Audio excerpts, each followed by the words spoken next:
Yeah, hi, my name's Benny from BYP Racing, and this is our 1100 horsepower all-wheel drive Honda we built for roll racing.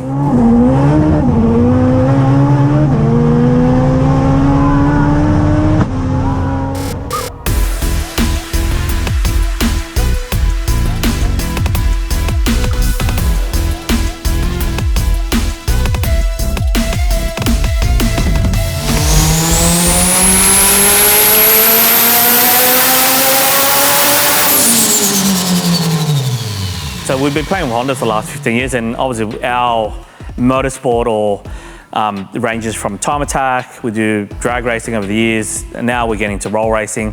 Time attack, Honda Integra, similar to this, but obviously a bit more wild with wings and stuff. And then, we built our drag car back in the day, all motor. The last couple of years we've been playing with the MR2 platform with the rear-wheel drive on our Cutamundra. So yeah, we've got the two-wheel drive record there, running an 8.7 on an unprepped track, and now we're getting our feet into the roll racing stuff. So how this project came about was our good customer Adrian had the candy red CRV that was making 800 horsepower, and he was using it for roll racing at the time.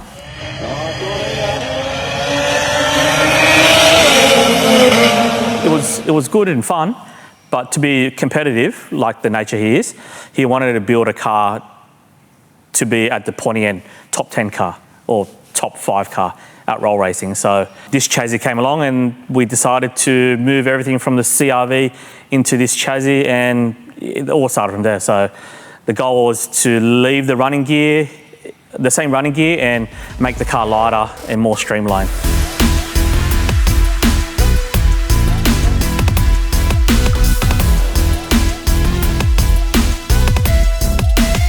Obviously for this purpose, it's got a famous K-swap, K24 engine with a 5-speed Quaife sequential gearbox.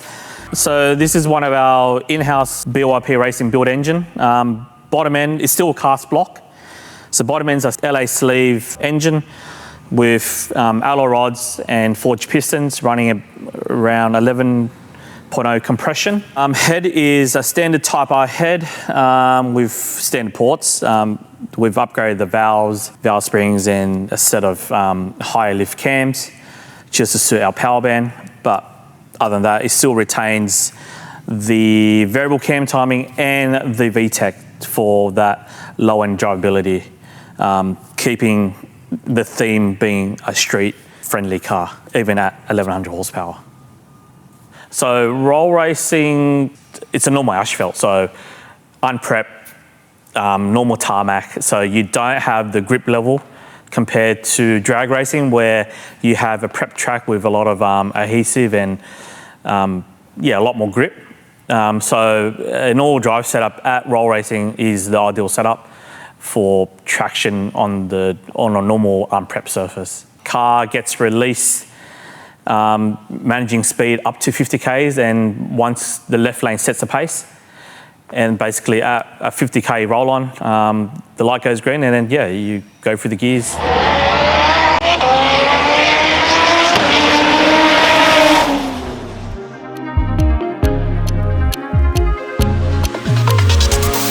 So for the hot side stuff, we've got a custom rear-mounted turbo manifold tubular on a V-band Turbosmart 7275. Boost is controlled with a Turbosmart 50mm wastegate.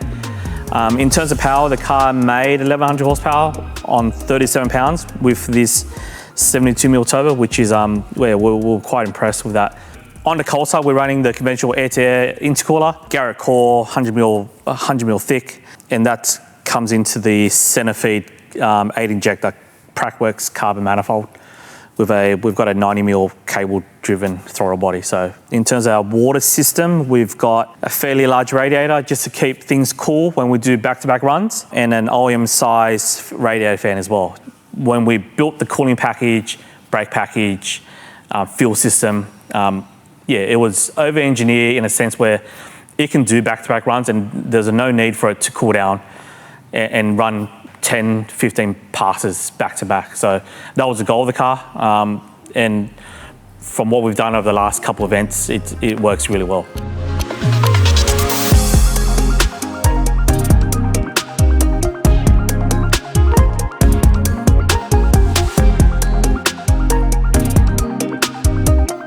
So for the interior, we kept it fairly standard. We still retain the factory dash, standard wiring, replaced 2 seats with carbon tillet seats. It does have a welding chromoly cage teched to run probably 8-9 seconds. Besides that, yeah, it still retains all the interior trims and still factory power windows. So yeah, we're trying to keep it more of a street car. So in terms of electronics, again, we keep things quite simple. We run a Honda ECU in this.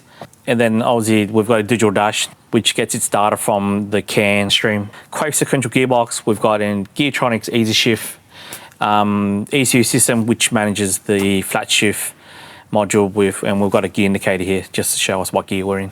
All right, so in terms of the all drive conversion or system, with a lot of products out there, it made it pretty streamlined in terms of bolting it in. So it comes like Hasbro developed engine mount bracket kits. With their engine bracket kits, we can fit the CRV gearbox from the 2002 to 2008, and that would basically fit into this car. Transfer case, using the standard CRV stuff, fits perfectly, and it can handle up to 800 horsepower. There is upgrade versions like billet casings and upgraded gears.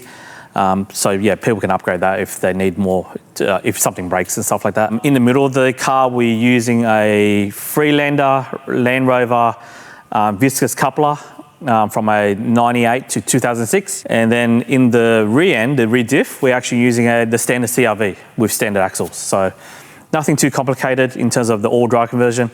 Everything basically bolts in. Even though being all drive, we still keep the factory pickup points.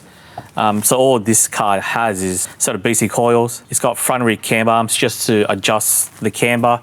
And for brakes, because we still want to retain our braking capacity as a street car, we still kept the 280mm rotor, but we've got a 4-pot monoblock caliper, which again drops a bit of weight, and then on a set of TU37 15x8. So yeah, that overall dropped a bit of weight over the standard factory items.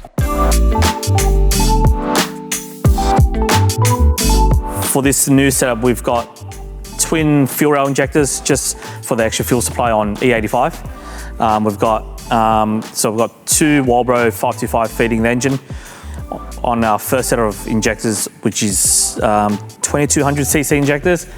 So at this power level, we've maxed that, but we've got the second rail for future-proofing more horsepower and different fuel types, and the allowance of NOS as well. Yeah, so we've been probably playing with Hondas for the last, 15 years. And we come across a lot of car platforms and makes and models, but at the end of the day, the Honda platform is pretty well built and designed for factory. When we look at underneath the car, geometry, suspension, engine engineering, we don't need to change much for us to make horsepower as well. I mean, for instance, the head on this, the K-Series said it's stock ports, and we can make over 1,000 horsepower on just a bit over 2-bar boost. So it's quite amazing that in that sense. But even suspension-wise and stuff, the car it's straight as an arrow. We don't need to touch much on the suspension to make it handle well and go straight.